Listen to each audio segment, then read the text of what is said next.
Σου εκδήλωση αφιερωμένη στον χορό της αγάπης στο Ζουκ.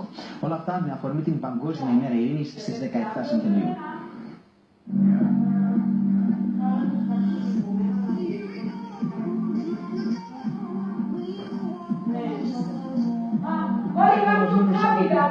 Και για δεύτερη χρονιά συμμετείχε στην παγκόσμια διοργάνωση μη κερδοσκοπικού χαρακτήρα που είναι αφιερωμένη στον χώρο της αγάπης στο Ζουκ.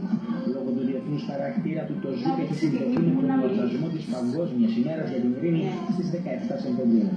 Σκοπός είναι να μεγαλώσει η παγκόσμια κοινότητα του Ζουκ και ο χορός αυτός να διαδοθεί ακόμη περισσότερο σε όλο τον κόσμο και στην Κύπρο. Η καθώς ρομαντική εκδήλωση πραγματοποιήθηκε στον Μόλο Λεμεσού.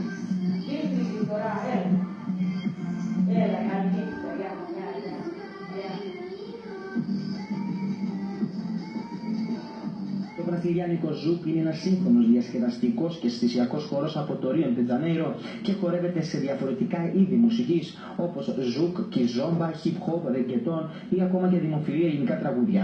Χορεύεται σε ζευγάρια και είναι ο χορός που τον απολαμβάνουν άνθρωποι σε όλο τον κόσμο από όλα τα κοινωνικά στρώματα και όλες τις ηλικίες. Μαζευτήκαμε σήμερα εδώ από τη σχολή Ζουκ και Cyprus για να γιορτάσουμε την Παγκόσμια Μέρα Ειρήνης μέσω του χορού.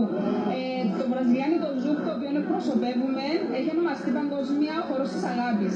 Και ο καλύτερος τρόπος να μεταδώσουμε το μήνυμα της ειρήνης είναι μέσω της αγάπης. Οπότε ο χορός, επειδή δίνει το μήνυμα της αγάπης, είναι ο καλύτερος τρόπος να τη γιορτάσουμε. Χιλιάδες συμμετέχοντες από πάνω από 150 πόλεις σε όλο τον κόσμο παρουσίασαν κατά τη διάρκεια της ίδιας μέρας μια χορογραφία Ζουκ που έχει δημιουργηθεί συγκεκριμένα για αυτό το γεγονός. Η χορογραφία ήταν σχεδιασμένη για όλα τα χορευτικά επίπεδα, ώστε να μπορούν όλοι να λάβουν μέρος χωρίς να απαιτείται προηγούμενη χορευτική εμπειρία. Okay.